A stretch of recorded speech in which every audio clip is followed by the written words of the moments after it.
Hi hello नमस्कार, कसे आहात सर्वजण. चला आज आपण मस्तपैकी शेवग्याच्या शेंगांचं कालवण बनवणार आहे. शेवग्याच्या शेंगांची भाजी बनवणार आहे. कशी बनवली आहे भाजी ते शेवटपर्यंत व्हिडिओ बघितल्यानंतर समजेलच तुम्हाला. अगदी छान भाजी होते. ही काळ्या मसाल्यात भाजी बनवली आहे. जर तुम्हाला व्हिडिओ आवडला तर आपल्या व्हिडिओला लाईक नक्की करा. चला सुरुवात करूया. त्यासाठी मी इथे शेवग्याच्या शेंगा घेतलेल्या आहेत. 3 शेवग्याच्या शेंगा घेतल्यात. त्या आपण अशा प्रकारे कट करून घेत आहोत. शेंगा कट करतानाच मी त्यावरचं जे साल आहे ते काढून घेते. जेवढं जमेल तेवढं, जास्त पण नाही काढायचे आपल्याला, थोडंसं.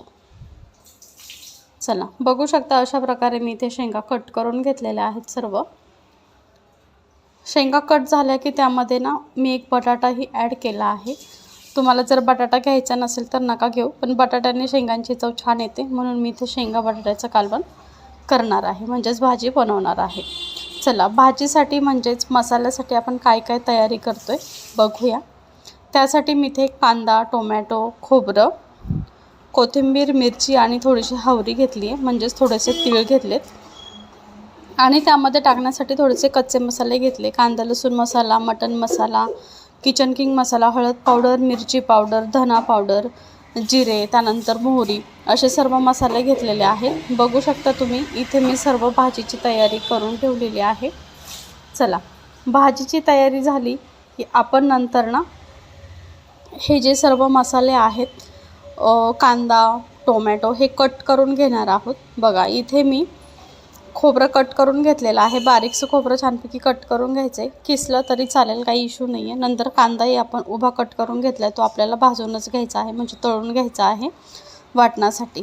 मी ते सर्वप्रथम कढई गरम करायला ठेवली आहे. कढई गरम झाली की त्यामध्ये लगेच मी काय टाकलं आहे, खोबरं भाजताना त्यामध्ये आपल्याला तेल टाकायची गरज नाही, कारण खोबऱ्याला ऑलरेडी तेल असतं.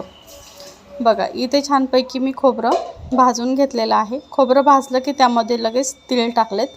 तीळ काय जास्त भाजायची गरज नाही आहे, टाकायचे आणि लगेच काढून घ्यायचे. तीळही छानपैकी भाजले की नंतर एक जो कांदा आपण चिरून घेतला होता तो कांदा इथे मी तळून घेते. कांदा तळण्यासाठी, कांदा भाजण्यासाठी आपण इथे तेलाचा वापर केला आहे थोडासा, म्हणजे लवकर कांदा भाजला जातो. मी इथे थोडंसं तेल टाकलं आहे. अर्धा चमचा तेल टाकून आपण छानपैकी कांदा भाजून घ्यायचा आहे, तळून घ्यायचा आहे कांदा. बघू शकता तुम्ही अशा प्रकारे मी इथे कांदा तळून घेत आहे. त्यातच मी एक मिरची घेतली होती, जी लाल मिरची घेतली आहे आपण, ती लाल मिरची टाकून तळून घेत आहे. कांदा मिरची तळून झाली की त्यामध्येच मी एक टोमॅटो जे घेतलेला आहे आपण, तो टोमॅटोही छानपैकी मिक्स करून घ्यायचा आहे. आणि टोमॅटो आपल्याला परतून घ्यायचा आहे त्यामध्येच वाटण्यासाठी, म्हणजे त्याचा जो आंबटपणा वगैरे आहे तो आंबटपणा सर्व निघून जातो. बघू शकता कांदा, टोमॅटो, मिरची छानपैकी आपली परतलेली आहे. नंतर याचं मी वाटण करून घेतलेलं आहे. आता आपण कढई गरम करायला ठेवली आहे. कढई गरम झाली की त्यामध्ये आवश्यकतेनुसार तुम्ही तुमच्या अंदाजाप्रमाणे तेल ॲड करा. त्यानंतर इथे जो आपण कच्चे मसाले घेतलेत, कांदा लसूण मसाला, धना पावडर, मिरची पावडर, हळद पावडर, किचन किंग मसाला, मटण मसाला, हे सर्व मसाले टाकून ना तेलामध्ये छान परतून घ्यायचे. मसाले परतत असताना गॅसची फ्लेम जी आहे तो लो ठेवायची आहे, जेणेकरून मसाले आपले छानपैकी परतले जातील. कच्चेपणा पूर्णतः निघून जाईल मसाल्याचा आणि मसाले खाली डागणार पण नाही. चला हे मसाले मी सर्वप्रथम छानपैकी मिक्स करून घेतलेले आहे. मसाले मिक्स झाले की फोडणीमध्येच थोडीशी मी कोथिंबीरही ॲड केली आहे. कोथिंबीर फोडणीमध्ये ॲड केल्याने जी भाजीची चव आहे ती उत्तम लागते.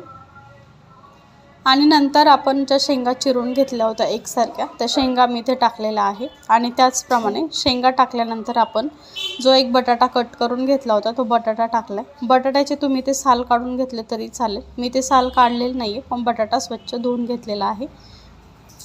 चला शेंगा आणि बटाटा छानपैकी मिक्स करून झाल्या मसाल्यामध्ये की नंतर आपल्याला चवीपुरतं मीठ टाकायचं आहे. मी इथे 1 चमचाभर मीठ ॲड केलेलं आहे. तुम्ही तुमच्या अंदाजानुसार मीठ ॲड करू शकता. मीठ ॲड करून छानपैकी शेंगा आणि बटाटा एकजीव करून घ्यायचा आहे, मिक्स करून घ्यायचा आहे. मिक्स करून झाला की त्यामध्ये आपण शिजण्यासाठी पाणी टाकणार आहोत. इथे मी 1 ग्लास पाणी टाकलेलं आहे, कारण शेंगा शिजण्यासाठी थोडासा वेळ लागतो, म्हणून 1 ग्लास पाणी टाकले आणि छानपैकी मिक्स करून घेतलेलं आहे।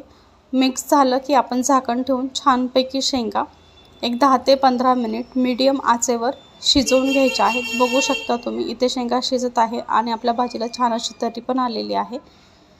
नंतर आपण हे जे वाटण करून घेतलं होतं, कांदा, खोबरं, लसूण, मिरची, अद्रक आणि हावरीचं जे वाटण केलं ते वाटण टाकले मी।